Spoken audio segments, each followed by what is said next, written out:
Dahulu kala di suatu desa hiduplah Tete dan Nenek yang memiliki seorang anak laki-laki. Tete dan Nenek sangat menyayangi anak mereka satu-satunya itu, meskipun hidup dalam kesederhanaan, bertahan hidup dengan cara berkebun. Hari demi hari mereka lalui layaknya warga yang lain di kampung tersebut, seperti membuat ladang untuk menanam pisang, singkong, dan kumbili, membersihkan kebun dari rerumputan, serta mencangkul tanah di sekitaran tanaman. Tahun-tahun pun berlalu hingga bertambah besarlah anak Tete dan Nenek menjadi seorang pria yang tampan dan baik serta penyayang.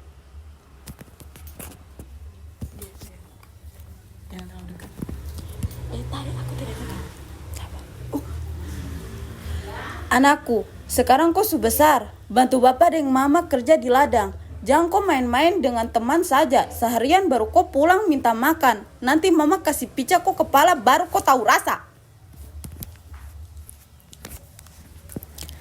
Kata nenek pada anak laki-lakinya.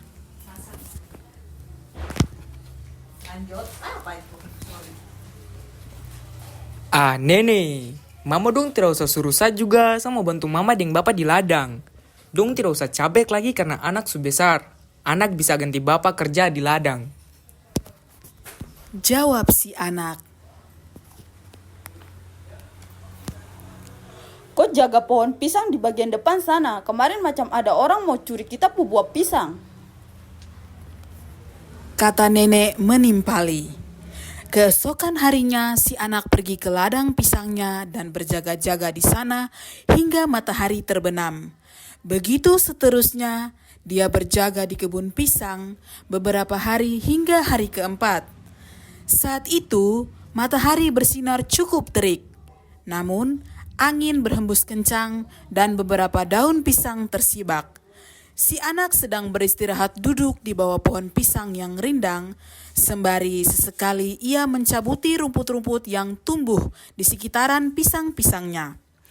Namun, saat ia melayangkan pandangannya jauh, di rindangnya daun-daun pisang yang tersibak angin, ia sangat terkejut melihat banyak daun pisangnya yang hilang, meninggalkan tangkai yang baru saja dipotong dengan parang. Aduh, siapa pekerja ini? Berani sekali dong pencuri di saat pemiliknya tidur. Saya tidak bisa biarkan.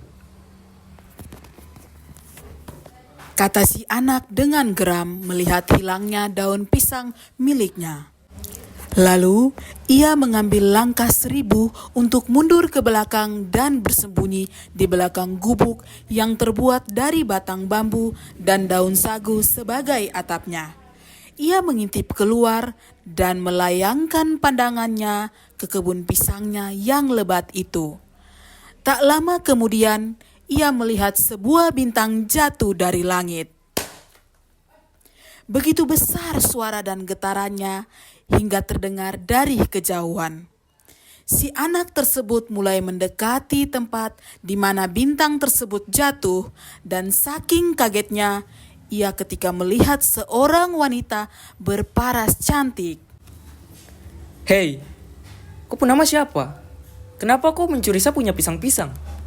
Dengan suara bergetar wanita tersebut menjawab. Saya minta maaf telah mencuri pisang-pisangmu. Ulang. Saya minta maaf telah mencuri pisang-pisangmu. Dan sebagai gantinya saya mau menjadi pendamping hidupmu. Mendengar jawaban dari perempuan tersebut, si anak merasa kaget, sekaligus senang mengingat ia sendiri masih lajang dan belum pernah ada wanita yang dekat dengannya. Anak itu pun mengiyakan untuk menikahi dan berjanji sehidup semati. Hari-hari berlalu, si anak dan istrinya hidup bahagia. Sang wanita yang dulunya jatuh dari langit adalah istri yang baik dan penuh kasih. Ia merawat suaminya dan kedua mertuanya dengan setia. Mereka bekerja sama di ladang, menanam pisang, singkong, dan kumbili seperti yang biasa dilakukan keluarga itu. Setelah beberapa tahun kemudian, mereka dikaruniai seorang anak laki-laki yang tampan dan cerdas. Anak itu tumbuh dengan lincah, suka berlari-lari di sekitaran kebun dan bermain dengan panah dengan ayahnya. Keluarga kecil itu tampak sempurna, penuh kebahagiaan. Namun, suatu hari ketika anak itu sedang bermain dengan busur dan anak panah kecilnya, ia tak sengaja memanah kaki Tete. Panah itu tidak melukai terlalu dalam, tapi cukup membuat Tete kesakitan. Dengan amarah, Tete berteriak, Kau ini anak apa? Kau bukan manusia biasa. Kau hanya anak bintang yang jatuh dari langit. Kau bukan bagian dari kita. Si anak mendengar kata-kata itu terdiam. Ia tak mengerti maksudnya, tapi ia tahu bahwa sesuatu yang disembunyikan darinya. Ia pun bertanya kepada ibunya, Mama, apa benar yang Teteh bilang kalau saya ini anak bintang? Berarti Mama juga bintang. Mendengar itu, sang ibu tersentak. Matanya berkaca-kaca, bibirnya gemetar. Ia menoleh ke suaminya yang juga terlihat kebingungan dan cemas. Kemarahannya memuncah di hatinya. Ia tak pernah ingin anaknya mengetahui asal-usulnya seperti ini. Siapa yang bilang itu? Kenapa kalian memberitahu anakku? Teriaknya dengan suara yang bergetar. Tete dan nenek terdiam, menyadari kesalahan mereka. Tapi semuanya sudah terlambat. Sang ibu tahu bahwa rahasianya telah terbongkar. Ia berjalan keluar rumah, menatap langit yang mulai gelap.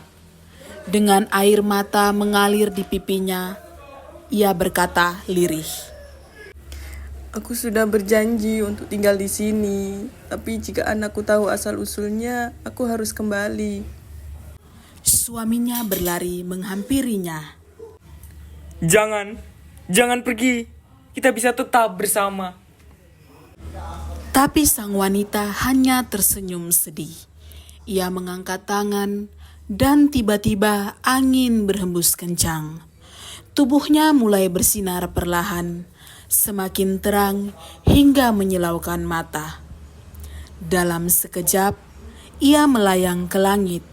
Suami dan anaknya berusaha meraihnya, tapi sia-sia. Mama, jangan pergi. Seru anaknya sambil menangis. Sang suami jatuh berlutut, menatap langit dengan putus asa. Maafkan aku. Aku tidak bisa menjagamu. Tete dan nenek pun menangis dengan penyesalan. Mereka sadar bahwa kata-kata yang diucapkan dalam kemarahan telah merenggut kebahagiaan keluarga mereka. Malam itu, sebuah bintang baru bersinar terang di langit. Itu adalah sang wanita yang kini kembali ke tempat asalnya. Ia tetap melihat keluarganya dari atas, meski mereka tak bisa bersama. Sejak saat itu, setiap malam sang suami dan anaknya selalu menatap bintang itu, mengenang sosok yang mereka cintai. Dan mereka belajar bahwa tidak ada yang lebih menyakitkan daripada kehilangan karena kata-kata yang terucap tanpa pikir panjang.